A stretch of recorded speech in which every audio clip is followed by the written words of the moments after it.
When you play the Game of Thrones, Subscribe and like. you die. There is no middle ground.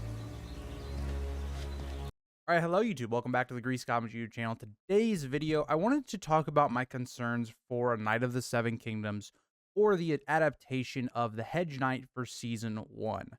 And I was brought upon this because I just got done reading the first novella. I wanted to kind of catch up at least at the beginning of the year on the book, and especially the first novella, as the first season of A Knight of the Seven Kingdoms is supposed to be just the first novella.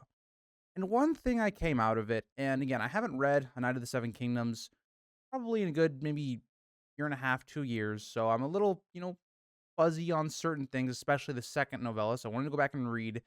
And something I really picked up right away is how short the first novella is. And I really mean all of the novellas. If you think about the book that I have, it only goes to page 118 is when the first novella, or The Hedge Knight, ends.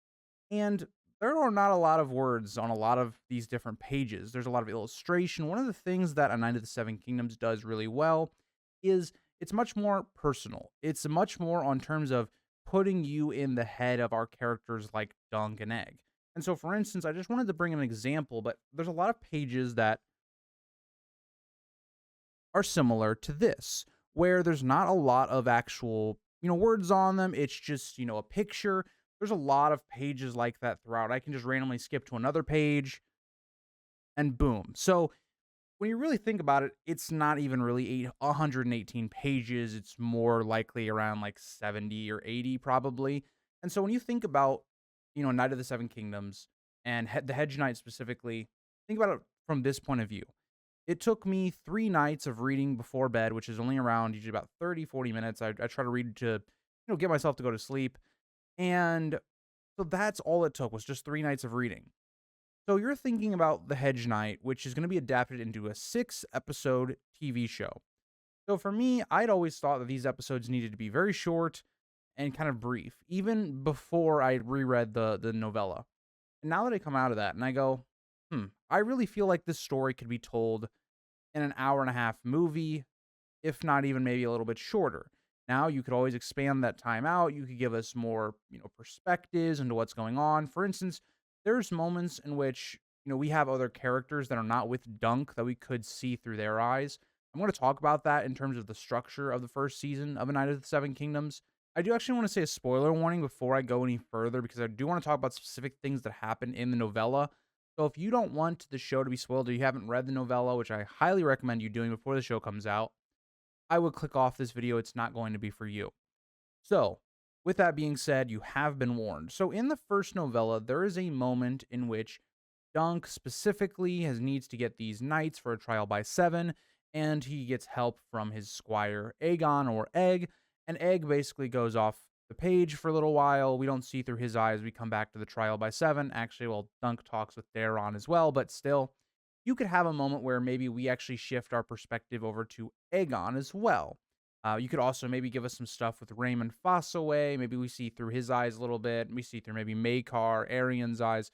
So that's my biggest thing that I'm worried about with this show, is that given the fact that we do have the length of the first episode likely is going to be at this time an hour long, how does that work for the rest of the entire show? Because, again, like I talked about at the beginning, I think this story could be told in an hour and a half in a movie. I think this novella would play out much better as a movie than it would a show.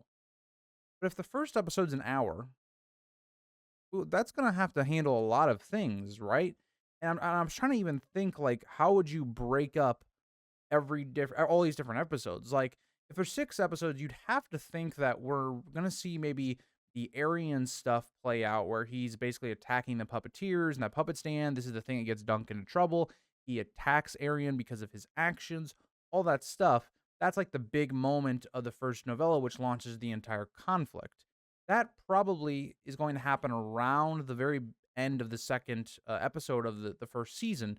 So you're going to have to, however long the second episode of the season is going to be, if it's 30 minutes, whatever, an hour and a half you're going to have dedicated, likely, if not more, to just the stuff all before Arian and that main conflict. And that to me is something that's worrying because it's going to tell me that this show is going to have to make things up that aren't directly in A Night of the Seven Kingdoms. So it's going to have to give us scenes of, say, Maekar and Baylor, which is going to be awesome. But again, goes into that territory that HBO has basically lost almost all of my trust with. I have some trust left, but Night of the Seven Kingdoms is that last bit of hope. Okay.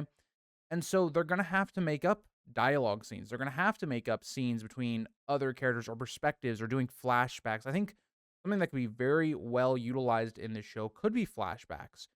Very consistently throughout all of the novellas, Dunk constantly thinks about Arlen and how he taught him how to be a knight or how to do this and how he should hold himself.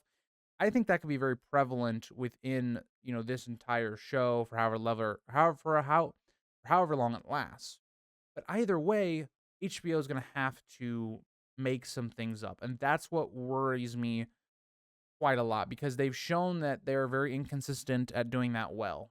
Certain things in House of the Dragon season 1, they did great for the most part, but then there were those changes that had really big effects later on in season 2. And so I'll be interested to see how they kind of do that. So looking at how I would format this, I would have the end of season 2, I'd have the end of episode 2 being Dunk is basically imprisoned, and you have the reveal of Egg being Aegon and all that stuff. So episode 3 would have Dunk imprisoned. Maybe we're seeing stuff that's happening at the tourney, even though Dunk is not there. He's going to be hearing it.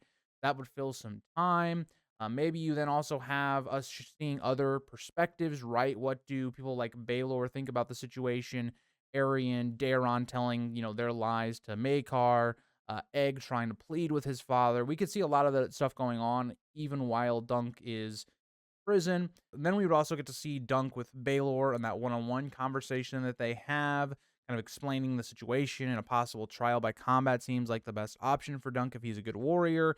Then we would see the actual trial, and that's basically then going to set up what would happen in episode 4, which episode 4 basically would be, okay, you're trying to build up to this trial by 7, so it's going to be an episode spent on all of the stuff leading to the trial by 7. So him trying to get companions, with the Fossaways, that whole plot going on there.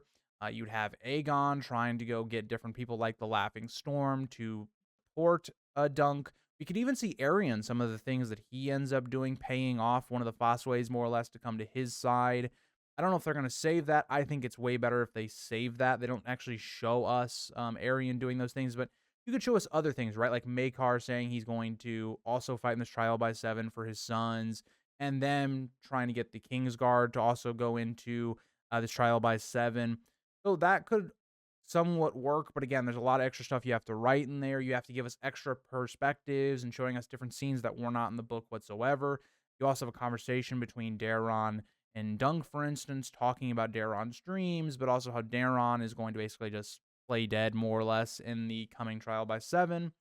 And so episode 5 would just be completely the trial by 7. It would be the morning of, getting ready for it, then it actually happens. Then we see by the end of episode 5, I think makes sense to just have Arian withdraw his claims and Dunk basically just passing out from his wounds and all of that stuff, and that's how you end the episode.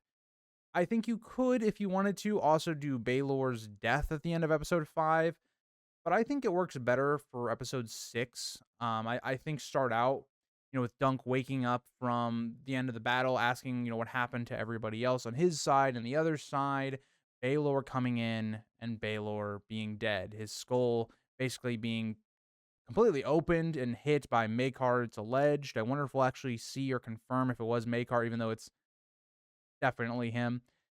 And so we'll see Baylor's death. We'll see how, all of our characters react to that. We could see more scenes than we saw in the book for other people reacting to that news.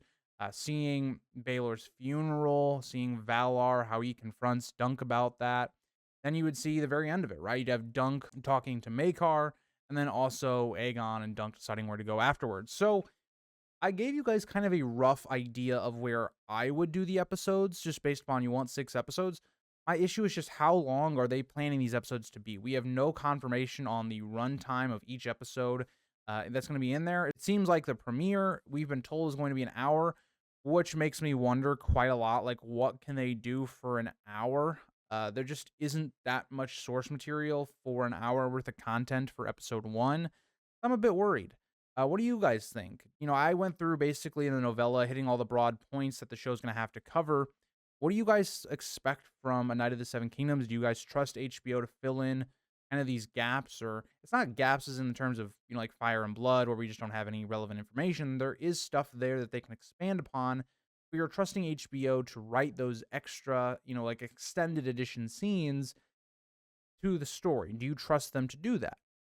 And that's where I have a lot of reservations, is because they've kind of set themselves up to do this big 6 episode show, very similar because they want to keep they want to keep with the idea of Game of Thrones and all that stuff where their stuff is shows, even though I think they could just do HBO exclusive movie for the new First Novella. I think it would have worked better to me, but we don't know yet, right? It'll be interesting to see the way things play out. But let me know what your thoughts on the Night of the Seven Kingdoms and specifically the first novella, The Hedge Knight. But I will see you guys all in the next one. Bye, guys.